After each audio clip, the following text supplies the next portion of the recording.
Welcome to everybody. आज का हम लोगों का topic photoperiodism, vernalization and dormancy है। यह प्लांट ग्रोथ और डेवलपमेंट नामक चैप्टर का तीसरा पार्ट है। दो पार्ट आप पहले सुन चुके हैं, जान चुके हैं और देख चुके हैं। पिछले लेक्चर में हम लोगों ने बात किया था कि intrinsic factor like chemical stimulus like phytohormones या पीजीआर किस प्रकार पौधों के ग्रोथ और डेवलपमेंट को प्रभावित करता है। आज हम लोग यह देखने जा रहे हैं कि external factor like light, temperature, water, oxygen इत्यादि पौधे के ग्रोथ और डेवलपमेंट को किस प्रकार प्रभावित करता है। इसलिए इस प्रभाव को जानने के लिए हमने ये तीन टॉपिक आपके सामने रखा है: photo periodism, vernalization and dormancy. अब लाइट की रिस्पांस, ड्यूरेशन ऑफ लाइट का रिस्पांस पौधे की ग्रोथ और डेवलपमेंट पर कैसे होता है, इसे हम फोटो पीरियोडिज्म कहते हैं।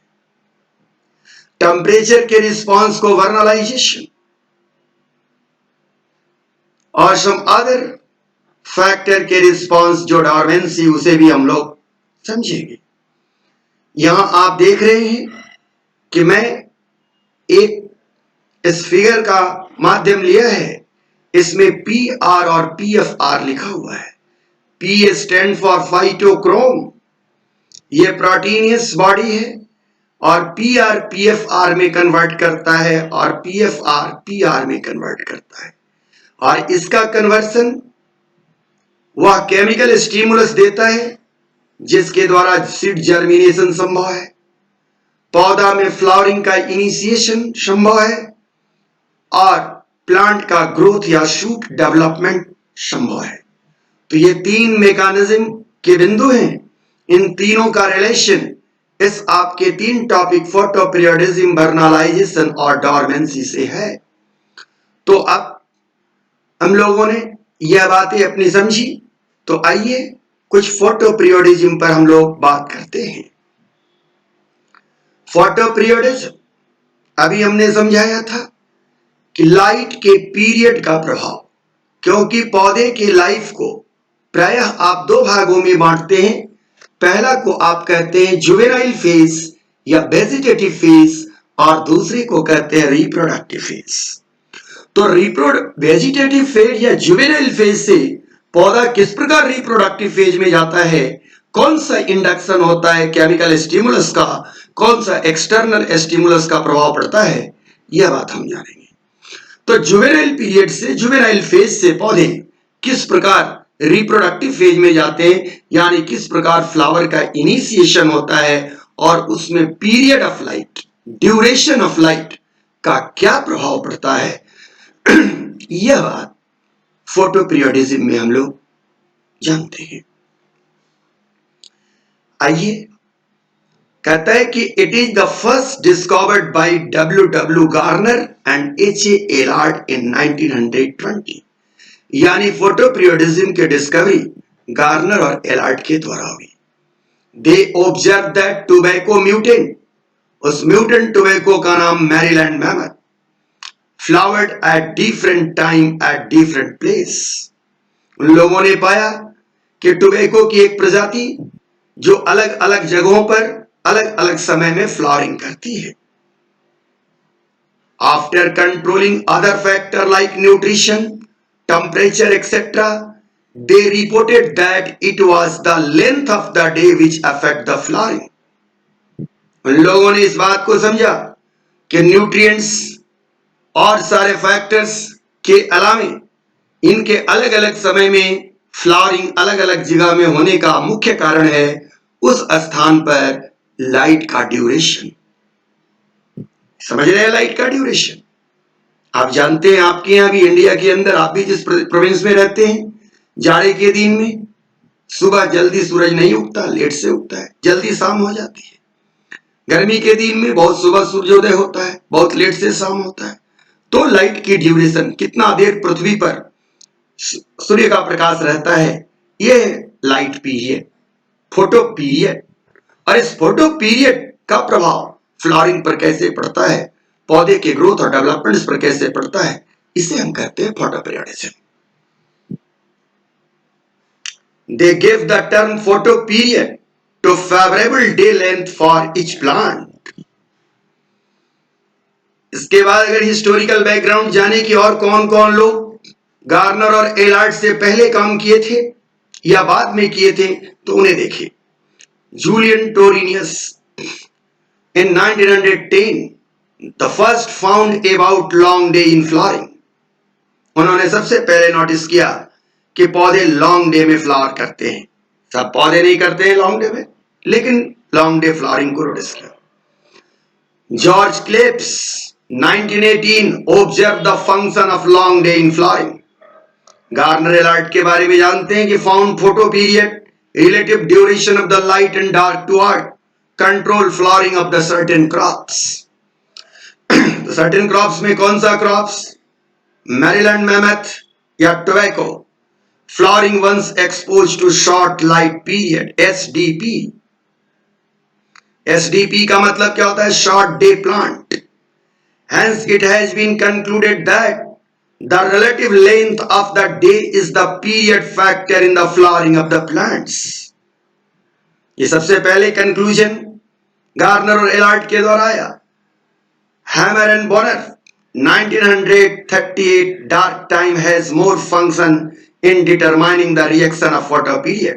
यानी ये सारे लोग डे लेंथ पर बात कर रहे थे, लेकिन हैमर एंड ब्रॉनर ने सबसे पहले कहा कि नहीं, डे लेंथ के साथ साथ नाइट लेंथ भी जरूरी है। यानी अगर शॉर्ट डे प्लांट जिसे हम कहते हैं वो लॉन्ग नाइट प्लांट है, जिसे लॉन्ग डे प्लांट कहते हैं वो शॉर्ट नाइट प्लांट है।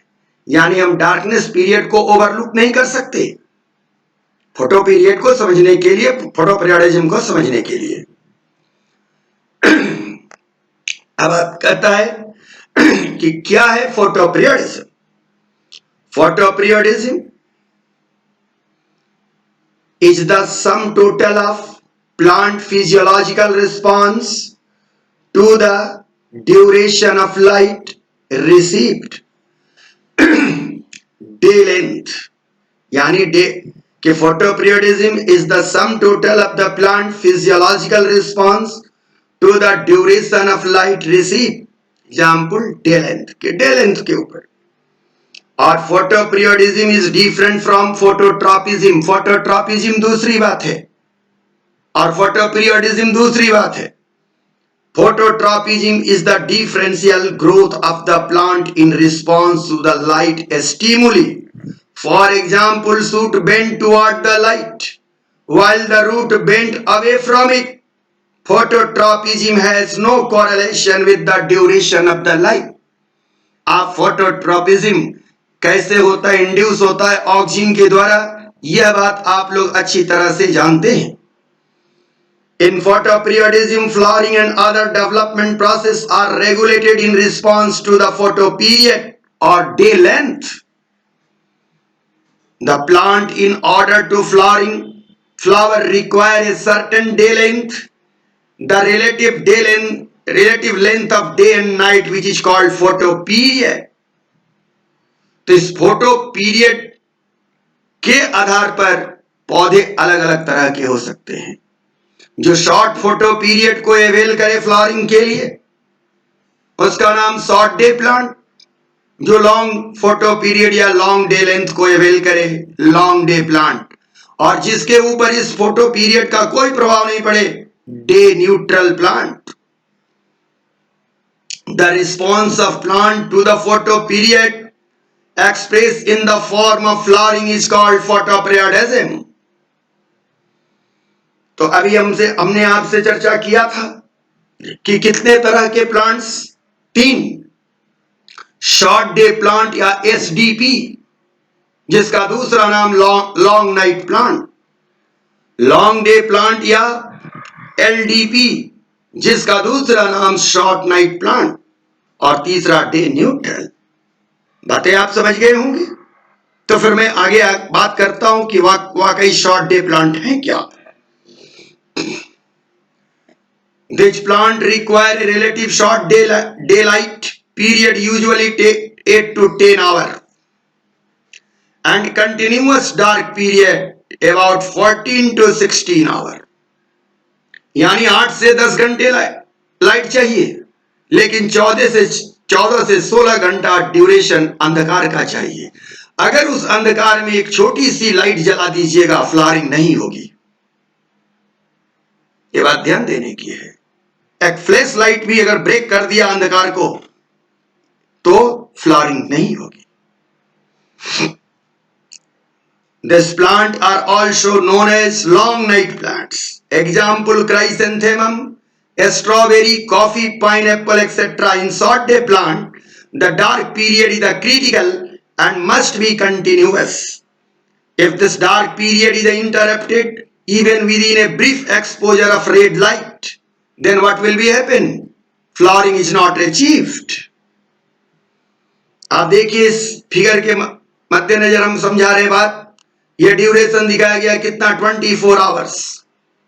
और ये 24 आवर्स में 12 आवर के लिए critical duration of darkness, 12 hour का darkness.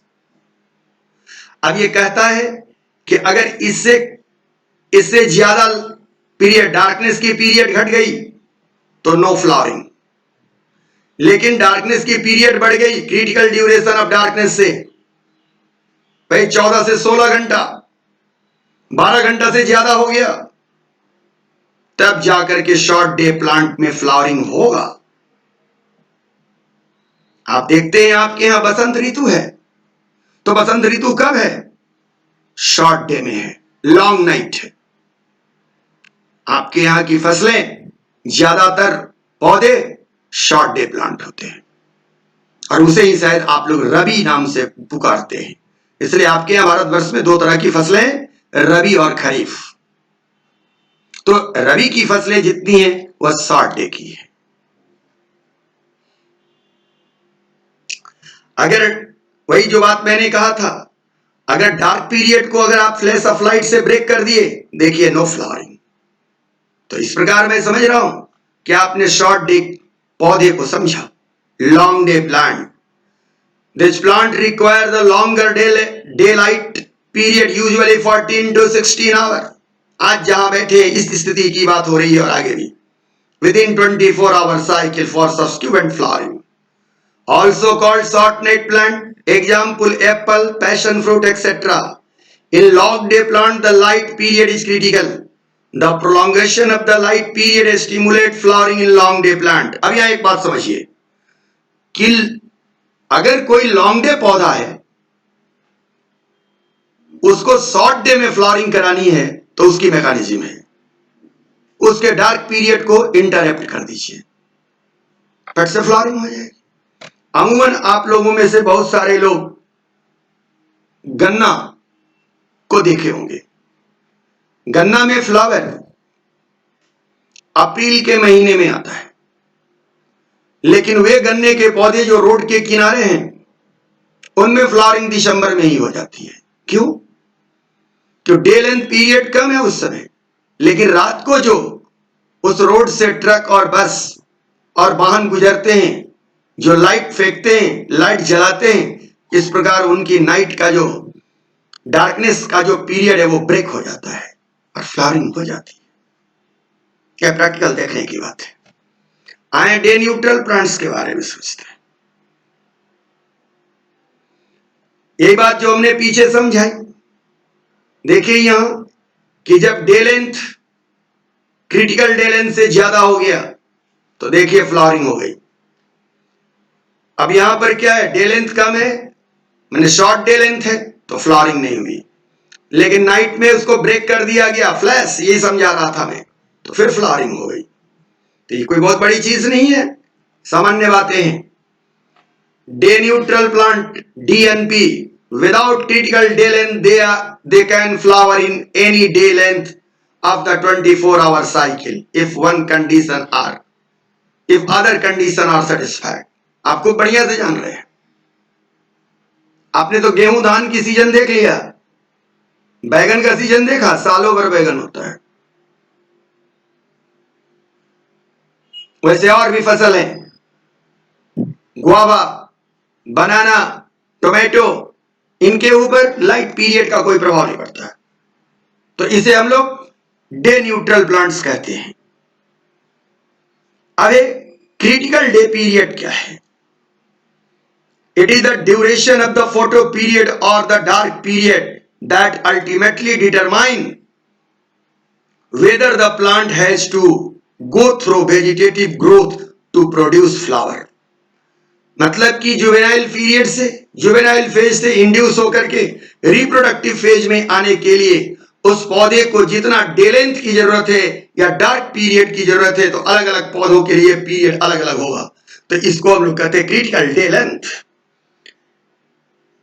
Referred as the day length of the 24-hour cycle in shorter day length for LDP flower and longest day length for STB flower। कि दोनों condition में day length का critical value बदलते रहेगा। अब अगली बात कि फ्लावरिंग वास्तव में होती कैसे, ये तो आपने जाना कि फोटो पीरियड क्या है और उसका प्रभाव क्या है, लेकिन इसकी मैकेनिज्म क्या है कि कौन सी मैकेनिज्म से ये इस तरह का काम होता है। तो कहता है कंट्रोल ऑफ फ्लावरिंग में मैं एक बात कह रहा हूं कि फ्लावरिंग कैसे कंट्रोल होती है, तो चेंज इन डे लेंथ, कि वेजिटेटिव ग्रोथ उसका होता रहेगा, लेकिन जैसे उसके लिए आवश्यक या फेवरेबल डे लेंथ आएगा, यानी चेंज होगा, तुरंत वो फ्लावर कर लेगा। यही कारण है कि गेहूं की खेती दिसंबर में करते हैं और उसमें फ्लावरिंग फरवरी या जनवरी के लास्ट में आता है। लेकिन जो लोग अगर गेहूं जनवरी में रोप देते हैं उनकी भी फ्लावर फरवरी में आ जाता है। यह बात ध्यान दीजिएगा। तो कहता है कि चेंज इन डे लेंथ क्या करता है, photo period mechanism in the leaf, वह लीफ में स्टिमुलस देता है। लीफ में क्या होता है, एक हाइपोथेटिकल हार्मोन फ्लोरिजेन का निर्माण होता है। हमने इसका नाम फ्लोरिजेन दिया है, आपकी एनसीईआरटी इसका कोई नाम नहीं देती है, सीधे कहती है hypothetical hormone like substance, that is nothing but the florigen. और ये फ्लोरिजेन का जब निर्माण लीफ में होगा तो क्या होगा, फ्लोरल वेजिटेटिव बड कन्वर्टेड इनटू फ्लोरल बड, और फ्लावर बड का निर्माण होना शुरू हो जाएगा। और फ्लावर बड क्या करेगा, एंथेसिस करेगा, ब्लूमिंग और फ्लावरिंग। तो यह काम कौन किया, चेंज इन डे लेंथ, कि डे लेंथ के चेंज होने से यह मैकेनिज्म शुरू हुई। क्या मैकेनिज्म, तो यानी इंडक्शन। तो फोटो पीरियड का ये इंडक्शन हुआ।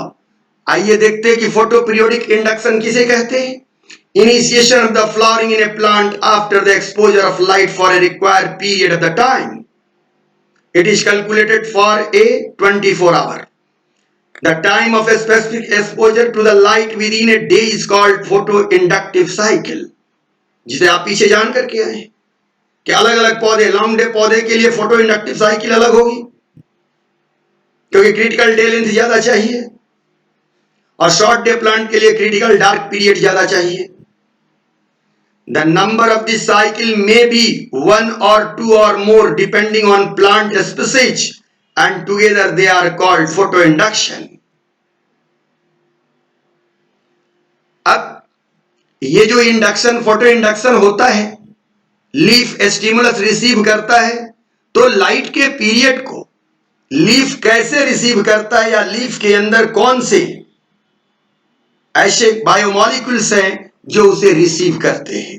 आप सब लोग फोटोसिंथेसिस पढ़ चुके हैं, फोटोसिंथेसिस के बारे में जानते हैं। आप जानते हैं वहां भी लाइट लीफ रिसीव करता है, तो आप जानते हैं थैलाकोइड ग्रेनम, उसमें क्लोरोफिल मॉलिक्यूल, एंटीना मॉलिक्यूल कैसे रिसीव करते हैं, तो वो एक मैकेनिज्म वो है। आज हम दूसरी मैकेनिज्म पर बात करेंगे कि कैसे लाइट रिसीव, स्टिमुलस को कैसे रिसीव करता है प्लांट्स, और प्लांट्स के लीफ में क्या चेंजेज आते हैं। तो कहता है कि प्लांट के लीफ के अंदर पाए जाने वाले फाइटोक्रोम नामक सबस्टांस इस लाइट को रिसीव करते हैं। मैंने इंट्रोडक्शन में भी फाइटोक्रोम का नाम लिया था। आइए फाइटोक्रोम समझते हैं। What is phytochrome?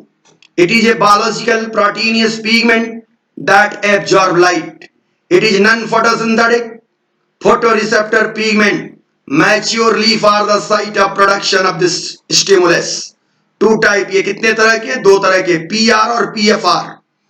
PR phytochrome for red light, PFR phytochrome for red light.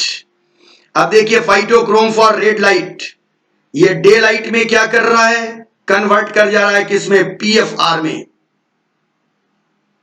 Day light यानी रेड लाइट, और पीएफआर क्या कर रहा है? धीरे धीरे नाइट में कन्वर्ट कर जाएगा किसमें? पीआर में, धीरे धीरे। लेकिन फार रेड लाइट में यह तुरंत। तो अगर पीएफआर को पीआर में कन्वर्ट करना हो और फार रेड लाइट दे दिया जाए तो क्विक कन्वर्शन होगा। पीआर को पीएफआर में कन्वर्ट करना है और रेड लाइट दिया जाए, क्विक कन्वर्शन होगा। लेकिन स्वतः छोड़ दिया जाए रात तो अब जब एक बार पीआर बन जाएगा, उससे तुरंत पीएफआर बन गया और फिर धीरे धीरे धीरे धीरे slow conversion. When PR form of the pigment absorb the red light, कितना एनएम का? 660 to 665 एनएम का। It is converted into PFR form. When PFR form of the pigment absorb the far red light, कितने का? 730 to 735 nm, convert into PR form. The PFR form of the pigment gradually change into PR form in the dark period. ये phytochrome system को जो आपने जाना वो किस प्रकार फ्लोरिंग इंड्यूस करता है, इस बात को हम लोग समझे। Flowering as well as number of other response is controlled by the phytochrome system. Leaf detect light, leaf पर लाइट पड़ा, message sent with the hormone called florigen theoretically.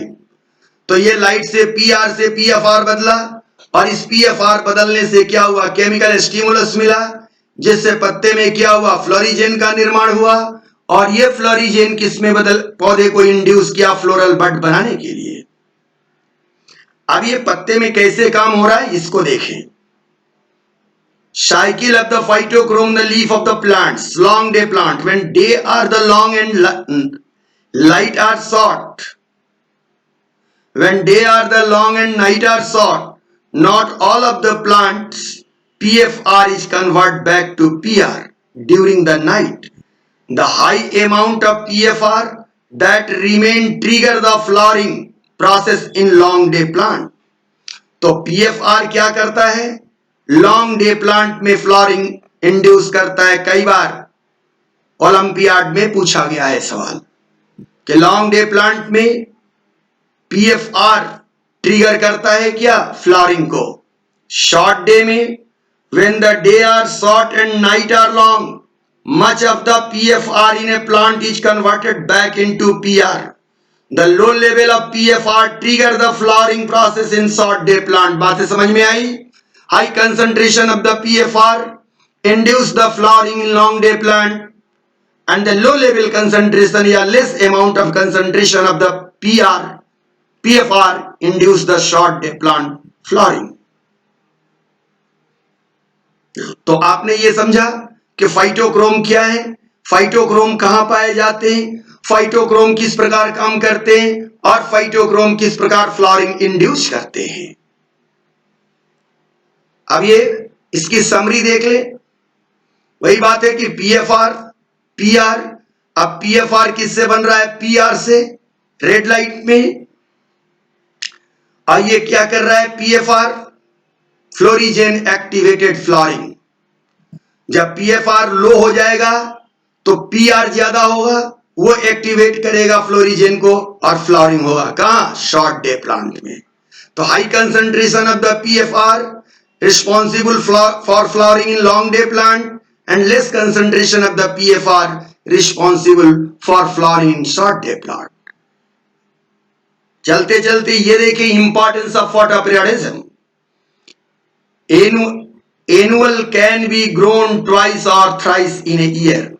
जो एनुअल पौधे हैं उनको हम इस फोटो पीरियड को कंट्रोल करके एक साल में 2-3 बार उनकी खेती कर सकते हैं।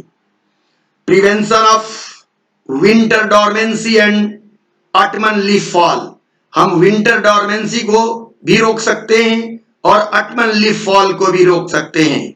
आप जानते हैं आजकल इंडिया में भी प्रचलन है पॉली हाउस का, सब्जियों का उत्पादन पॉली हाउस के अंदर हो रहा है, उनमें ये सारी व्यवस्थाएं हम लोग कर रहे हैं। Increase stolon formation through the long day in strawberry में स्टोलन का फॉर्मेशन अंडरग्राउंड स्टेम या सबेरियल मॉडिफिकेशन है, इसका फॉर्मेशन में फोटो पीरियड का इंपॉर्टेंस है। Plant like radish carrot can be made to remain vegetative for longer period, क्योंकि इससे क्या फायदा होगा कि रेडिश और कैरोट लंबा दिन तक वेजिटेटिव रहेगा, यानी आपके खाने के लायक रहेगा। Also yield can be increase, और उपज भी बढ़ेगी। तो यह बात तो आप लोगों ने समझा हमसे फोटो पीरियडिज्म की बातें कि फोटो पीरियडिज्म क्या है, कैसे है। अब फोटो पीरियडिज्म के बाद अपने आपको मैंने फोटो पीरियड का इफेक्ट बताया, इसके साथ साथ अब दूसरी फेनोमेना, उसे हम लोग कहते हैं वर्नालाइजेशन। तो आइए हम लोग देखते हैं कि वर्नालाइजेशन क्या है। कहता है ये वर्नालाइजेशन की शुरुआत, इस मैकेनिज्म या पद्धति का शुरुआत रशिया में हुआ था। आइए इसके कुछ बातों को समझें। Vernalization word derive from the Latin vernus, जिसका मतलब होता है of the spring. Literal meaning of vernalization is bringing to the spring condition. Vernalization is the induction of a plant's flower process by exposure to the prolonged cold of winter or by artificial equivalents। मैंने low temperature treatment के पौधे को, seed को, बड को अगर हम low temperature treatment दें तो वो शॉर्ट डे का पौधा लॉन्ग डे में और लॉन्ग डे का पौधा शॉर्ट डे में डेवलप कर सकता है, फ्लावरिंग दे सकता है। For some plants, vernalization is an absolute requirement, or in some case it simply assists the flowering। ज्यादा से ज्यादा जगहों में इसके बिना, कुछ पौधों में इसके बिना तो होना ही फ्लावरिंग असंभव है, पौधे का ग्रोथ ही नहीं होगा। लेकिन कुछ जगह में, कुछ पौधों में यह फ्लावरिंग को जल्दी करा देता है। The duration of the low temperature treatment require vary from 4 days to 3 months। अब कितना देर तक सीड को या पौधे को लो टेम्परेचर, लो एक्सपोजर देना है, ये वेरी करता है। टेम्परेचर भी कितना देना है यह भी वेरी करता है। 4 दिन, मिनिमम 4 दिन से 3 मंथ तक ट्रीट किया जाता है। 0 से 5 डिग्री तक के बीच में टेम्परेचर रखा जाता है। अगर हिस्टोरिकल बैकग्राउंड की बात करें, John Hancock Klippart first notice the low temperature requirement for flowering while working with winter wheat and spring wheat। आपके या नहीं, बाहर के देशों में, यूरोपियन देशों में 2 तरह के वीट होते हैं, विंटर वीट और समर वीट। तो कैसे हम लोग विंटर वीट और समर वीट में उपज ले सकते हैं, इसी के संबंध में लाइसेंको ने सबसे पहले इस मैकेनिज्म पर ध्यान दिया था। लाइसेंको in 1938 published his work on the effect of cold on cereal seed and coined the term jarovization. Jarov Russian term है जिसका मीनिंग होता है फायर या god of spring. Later translated term vernalization. Chouard define vernalization, acquisition or acceleration of the ability of the flowering by chilling treatment, cold treatment। vernalization कहता है कि for vernalization the seed are allowed to germinate for some time and then are given cold temperature 0 to 5 degree C। कितना से कितना के बीच? 0 से 5 degree के बीच। The period of cold treatment varies from few days to many weeks। 4 day to 3 week, 4 day to 3 month. After the cold treatment, the seedling are allowed to dry for some time and then sown. कहता है कि सबसे अगर गेहूं की ही करनी है vernalization तो क्या करेंगे, गेहूं के सीड को पहले लो टेम्परेचर पर कुछ दिन के लिए रख देंगे, और जैसे ही लो टेम्परेचर पर हम रखेंगे उसमें क्या होगा, इम्ब्रियो डेवलप होगा, और इम्ब्रियो हल्का ही डेवलप हो जाएगा, उसके बाद उसको हम क्या करेंगे, सुखा लेंगे, ड्राई कर लेंगे सम टाइम, और तब उसके बाद हम अपने समय से उसको रोप सकते हैं। आप सोचिए जरा, आप इंडिया के परिदृश्य में, बिहार के परिदृश्य में सोच के देख सकते हैं। अपने यहाँ दो तरह के लैंड है किसानों के पास, इसको एक खेत को वो कहता है ऊंचे खेत, और दूसरे को कहता है नीचे वाले खेत, चौरा खलार, जहां पर पानी लगा रहता है, ज्यादा पानी लगा रहता है। तो जहां पर ज्यादा वाटर लॉगिंग होता है, साल में किसान एक ही बार उसमें खेती करता है, और वो धान का खेती करता है। अभी धान का वो खेती कर लिया, पानी से वो भर गया, धान उसका दिसंबर या नवंबर अक्टूबर तक कट जाएगा, अब पानी खत्म ही नहीं होगा। अब वो पानी कब खत्म होगा उसका, जनवरी में। जनवरी में पानी जैसे ही सूखेगा, खेत अभी गीला रहेगा, चिपचिपा रहेगा, तब तक फरवरी आ गया। आप वो गेहूं की बुआई कब करेगा, तो उसमें गेहूं नहीं हो सकता। इसलिए वहां पर किसान वैसे जगहों में क्या करता है, पैरा छींटता है। बहुत सारे लोग समझ रहे होंगे पैरा यानी दलहन फसलों को छिड़क देता है। दलहन जैसे मटर के बीज, चना के बीज, मसूर के बीज, तो उससे क्या होता है कि वो जाकर के उसमें चिपक जाते हैं और धीरे धीरे वो ग्रो करने लगते हैं। इसलिए आप देखे होंगे जहां भी नदी के किनारे में या इधर में, तो वहां पर दलहन की खेती होती है। आप में से कुछ लोग भी जानते होंगे कि क्यों दाल की खेती होती है, ये कारण है। लेकिन अगर जिस तरह पॉपुलेशन बढ़ रहा है, अगर उस वाटर लॉजिंग एरिया में हम गेहूं की खेती करें तो उसके लिए मेरा वर्नलाइजेशन काम आएगा। सब लोग जानते हैं कि 15 नवंबर से 15 दिसंबर के बीच गेहूं की खेती होती है। तो 15 नवंबर और 15 दिसंबर के बीच जो खेत खाली रहेगा उसमें गेहूं खेती होगी। लेकिन सीड को हम लोग क्या करें, वर्नलाइज कर दें, लो टेम्परेचर ट्रीटमेंट कर दें और अपने घरों में रख लें। और जनवरी के महीना में 15 जनवरी से लेकर के 30 जनवरी के बीच जब वो खेत खाली हो जाए, सूख जाए, उनमें उसको डाल दें। तो वो भी पौधा जो 15 नवंबर से 15 दिसंबर के बीच में गेहूं के पौधे लगे हैं, उन पौधों के साथ ही वो भी पौधा फ्लावर करेगा। यह वर्नलाइजेशन का प्रभाव हुआ कि उसकी जो पीरियड है, लाइफ साइकिल है, उसको शॉर्ट कर देंगे। आइए आगे बढ़ते हैं। Vernalization prepare the plant for flowering. The cold stimulus usually preceded by the apical meristeme, but in some special species, all dividing cell of the root and leaves may be potential site of vernalization. कि किसी में क्या होता है, apical portion में receive किया जाता है स्टिमुलस, लेकिन कुछ वैसे भी पौधे हैं जिसके रूट स्टेम हर जगह।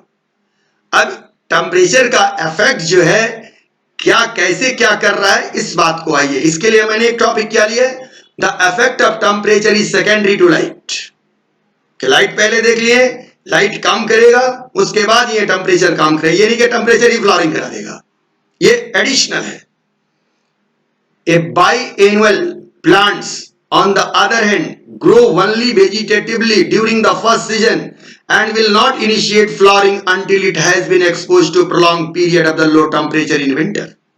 आप ऐसे समझिए, आपने रहर का पौधा देखा होगा, ध्यान दें कि रहर का पौधा बाइएनुअल है, 2 सीजन लेता है।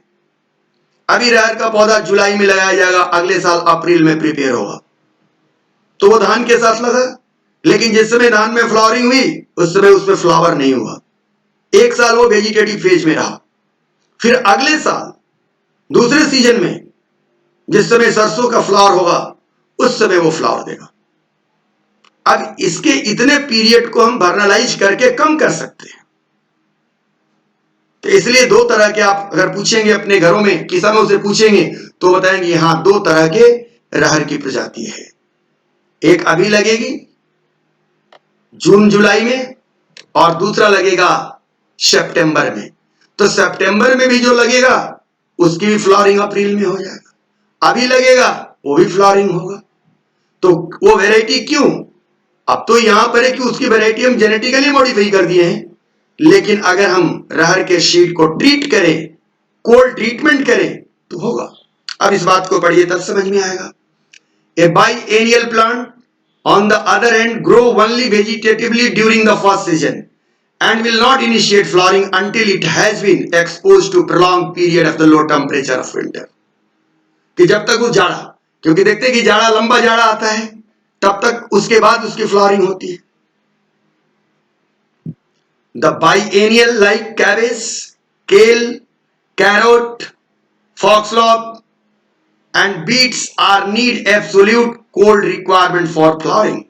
तो इस कोल्ड, जो नेचुरली कोल्ड रिक्वायरमेंट्स उसको मिल रहा है, जाड़ा का दिन मिल रहा है, अगर हम लेबोरेटरी कंडीशन में उसके सीड को ही ट्रीट कर दें कोल्ड टेम्परेचर पर few days to few month, तो क्या होगा?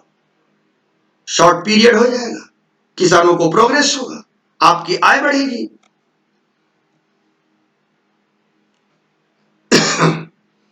अब आइए केस स्टडी एक बता देते हैं। Effect of vernalization on winter राई। राई मने सिकाले सीरल।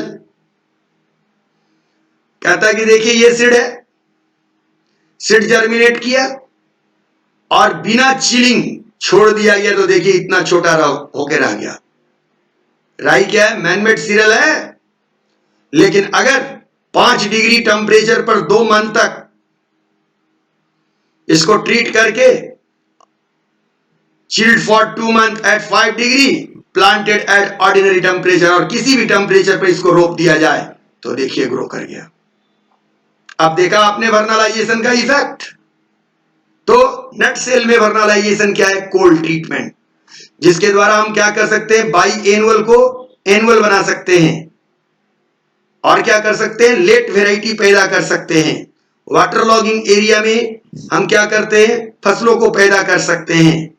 तो इसी तरह समर वीट, विंटर वीट और समर वीट, विंटर वीट पहले लग जाता है, समर वीट बाद में लगता है। इस तरह की यूरोपियन कंडीशन में वर्नलाइजेशन के द्वारा समर वीट का उत्पत्ति किया गया था।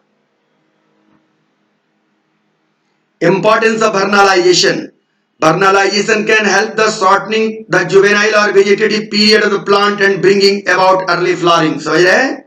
It is not only applicable to the temperate plant but also in some tropical plants like wheat, rice, millet, millet माने मड़ुआ, cotton, कपास।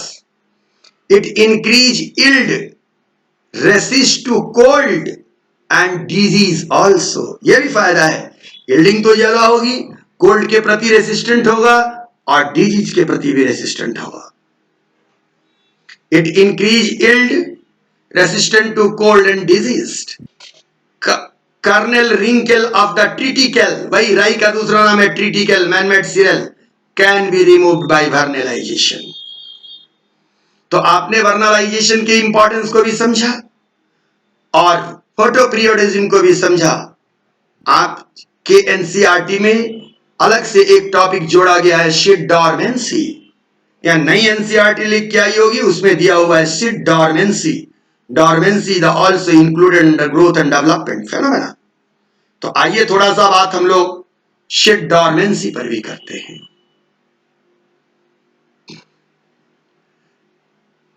कि सीड डॉर्मेंसी, अब इसकी बहुत सारी कॉज है कि किस प्रकार की बातें हैं, लेकिन मैं चाहता हूं आपको बहुत ही कम समय में और बहुत सटीक बात में बताऊं कि सीड डॉर्मेंसी। फिर आप लोग आगे कक्षाओं में जो लोग एग्रीकल्चर में जाएंगे वो जानेंगे बहुत डिटेल मैकेनिज्म इसकी। There are certain seed which fall to germinate even when external conditions are favorable. Such seed are understood to be undergoing a period of dormancy which is controlled not by external environment but are under endogenous control of condition within the seed itself। कहता है कि dormancy है क्या। सबसे पहले इस पर बात करें तो period between maturation of seed and germination of seed. कोई सीड मैच्योर होने के बाद जितना दिन नहीं जर्मिनेट कर सकता है वो डॉर्मेंट है, स्लीपिंग स्टेज में है। तब ये डॉर्मेंसी कैसे रहता है? कुछ सीड है जिसमें कोई डॉर्मेंसी नहीं है, जीरो डॉर्मेंसी है। जैसे आपने गेहूं की फसल को देखा है कि गेहूं किसान काट के लाते हैं, बरसात हो जाती है, थ्रेसिंग से पहले गेहूं जर्मिनेट कर जाता है, तो नो डॉर्मेंसी। तो लेकिन जिन पौधों में, जिनके सीडों में डॉर्मेंसी, ये भी एडॉप्टेशन है, इकोलॉजिकल एडॉप्टेशन है, आप इकोलॉजी में फिर इस पर हमसे बात करेंगे। तो कहता है कि अगर ये सीड अगर डॉर्मेंट है, कोई सीड ऐसे है कि जो 65, चाइना में एक सीड पाया गया जो 65 लाख वर्ष से भी डॉर्मेंट है, इतनी बड़ी डॉर्मेंसी होती है। बहुत सारे ऐसे सीड है जो कि डॉर्मेंसी, उसकी डॉर्मेंसी अपने ब्रेक नहीं होती है, किसान अलग अलग तरह की उसकी पद्धति रखे हैं। जैसे आप जानते होंगे धनिया, आप लोग कभी गांव घर में पूछेंगे किसानों से कि धनिया की खेती कैसे होती है, तो धनिया के बीज को पहले दर दिया जाता है, दाल बनाया जाता है। वास्तव में उसका फ्रूट क्रीमोकार्प है, दो ठो धनिया का सीड एक साथ ज्वाइंट रहता है, उसको तोड़ देंगे तब जाकर के होगा।